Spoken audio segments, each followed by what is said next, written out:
guess, at Kadini Park. What do you put it down to? I never get the name right. I think it's Shell Stadium. Yeah, I always Kadini Park. I remember the 3 pine trees on the big replay, ABC. Look, they're a great team. They've been a great club for a long time, and both teams achieved top 4 at the end of home and away last year. So I know they didn't have a result that they would have liked last week, and they copped a fair bit of flack. So they'll respond in kind. They've got strong leadership right throughout their club. That's proven, and in particular their coach and their captain. So we expect a fierce response, and we're a really competitive AFL team, and we like to win on the road. So yeah, the two forces will meet, and it'll be on, and we're looking to put on a good show, but more importantly, we want to win. So, but it's about great effort. That Monday game with Geelong, it was a bit uncharacteristic for them, you think? Yeah, I think it's uncharacteristic. And look, Hawthorn can do that too. We had a game last year, round 3 against Hawthorn, that we lost by 100 points. So then we went on to make top 4 and win lots of games. So they'll learn a lot from that. But, we're planning for the very best Geelong in front of their home fans, at their home ground. So, it's going to be a tough challenge, but one we're looking forward to. We love getting away together. It's really fresh and early in the season. We've had a long summer. We've got some real belief in our fitness and our form's building and our competitive spirit. So we're up for the challenge, and we're an anywhere, anytime team, and we're looking to get it done. Don't have to worry about Stephen Motlop, which I suppose is nice to have one less headache to worry about. Yeah, look, I understand his quality, and look, it just highlights,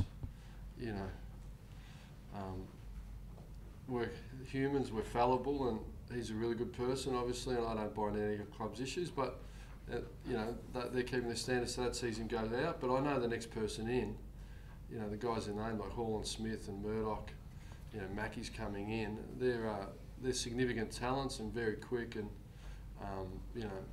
hungry for an opportunity. So if anything, it brings something else we have to deal with. And your own selection, obviously 25 doesn't go into 22. You get through training today. Yeah, that's correct. So because it's a Sunday game, you can go the squad, and so we'll get through today, and we'll travel to 2 of the emergencies anyway, and really, you can make a late change because they don't have to play at the Peel. So if anything goes wrong, so we'll get over there, we'll assess and see the wind and the conditions and finalise things. But yeah, training's the most important. Obviously, you can't just pick the same 22 because you won the week before. I mean, although I tend to do that a bit, but you got to think of the opposition and how many talls and smalls and what types they've got. So yeah, we'll maybe need some slight adjustments. Given how well you did last week, though, would they be unlucky, the guys who do miss out? Yeah, but they understand the industry we're in, and there's no guarantees. And to be truthful, I didn't think we played exceptionally well last week. I thought our effort was supreme, but we were sloppy with the ball. Our entry stuff was really quite poor. Some of our movement out of defence wasn't of the standard we want. And defensively, we were really quite sloppy by our standards. So, yeah, I see enormous improvement in this. And the players recognise that themselves. They said the same thing. So, the good signs are we compete and we're fit and we can run, but we need to mechanically get a bit better than we were. What have you done this week to improve that sloppiness of the ball? Yeah, well, you just show it. Sometimes it's just mindset. I mean, it's helter-skelter round 1. Sometimes the minds don't think as clearly as they should and make the right decision. So it's mainly about decision-making. We trained, early in the week, and it was pretty gentle, but we addressed some of those things. And as always, you come out in the track and you try and improve your skill level and your decision-making, and that's what we'll try and do today. You weren't satisfied 10 numbers of Luke had done enough bulk of the work in pre-season. Are you happy now that he played in the Waffle last week that he'll get a run this week? Yeah, look, he's virtually our best runner at the club. So, and there's some concerns with Tendai because he only lasted 50 minutes in Sydney with slight hamstring, and so it had some lack in continuity. And for him, it wasn't so much run; it was about is his body standing up. But he was superb last week down at Peel, like a couple of others. So. He took another step forward, and he's had another full week on the track, so he's in pretty good nick. Yeah, he's available for selection. Will Clancy Pierce get another job this week?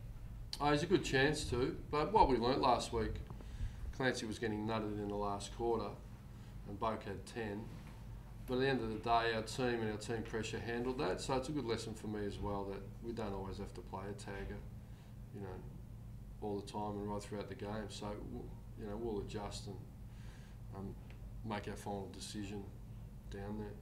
So where do you sit with Matt Taberner? Obviously you want him in the team, but you want to be cautious because he's young. The balance there, is it tough to find that and want him? Well, we've known him in the 25, so we certainly think highly of him, and he's a running machine as well. So, and we're desperate for height, so odds are in his favour.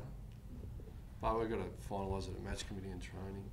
And how close were the young guys like Weller and Blakely? Are they thereabouts? They're two youngsters that I guess keep coming up, and I guess will. Well, I never keep coming up. We've played We'll one waffle game. I think Lockie had his first really strong performance in the waffles. So if you stack a few of them, you bang down the door. So and Connor was emergency last week. So yeah, we're excited with what we got through, but yeah, they've got a little bit of work to do. Ross, I wouldn't expect this from your guys, but it seems like Hawthorn's got in trouble for some things that got said to Mitch Clark. Look, I saw the headline. Yeah, what do you think of that? I don't know the detail, and I'm not interested in the detail. And I can't speak to that. Is that a focus for us? No. Really simply, and I know there's been some noises made about we hadn't approached Mitch when he was free agent. It wasn't free agent, trade and all those things. So, but quite simply, you know, the AFL community is about opportunity and second chances, and no one enjoys seeing people down and out. So Mitch has had some challenges. He's working through at a good club, in a good environment, and seems to be going well. So from my end, that's good, and you like to see that going. But as an opposition coach, we want to minimise his effectiveness of a power forward. So, yeah, so it's going right for him. It's not a focus for us. And I don't know what, and it's all hearsay. Just because it was in the media doesn't make it right or accurate. So I'm not here to comment on that. But yeah, it's certainly not a focus for us, and the boys seems to be going okay. Would you mention it to your players, though, just a reminder where the line is about sledging at all? No, it's irrelevant to me. You think they know, obviously? Yeah, I've never spoken about it in my whole AFL career, so I'm not sure. What takes care of that is the AFLPA, and the AFL have strong education, and what takes care of that is how you go about your footy, so that's okay. Personal issues aside with Mitch and what he's going through, given that he was possibly approached and had meetings with... Yeah, can I just cut you short? Look, I reckon I've spoken enough about an opposition player, and I'm not prepared to speak anymore, and I'm not interested in any other comments on Geelong players. I think I've been quite generous as it is. Just on the news of Richie Benno passing overnight, your thoughts? Yeah, I heard that on the drive in this morning. So I'm not a huge cricket fan, but as a kid, you know, we all sat on the couch and grew up with Richie Benno, and you know, he was obviously a great cricketer, an esteemed commentator, and shifted the dynamics of commentary really. And so yeah, and at the end of the day, he was a great person who achieved a lot, but he's beloved by his family and he'd be missed. But you know, he left some deep footprints, didn't he? So.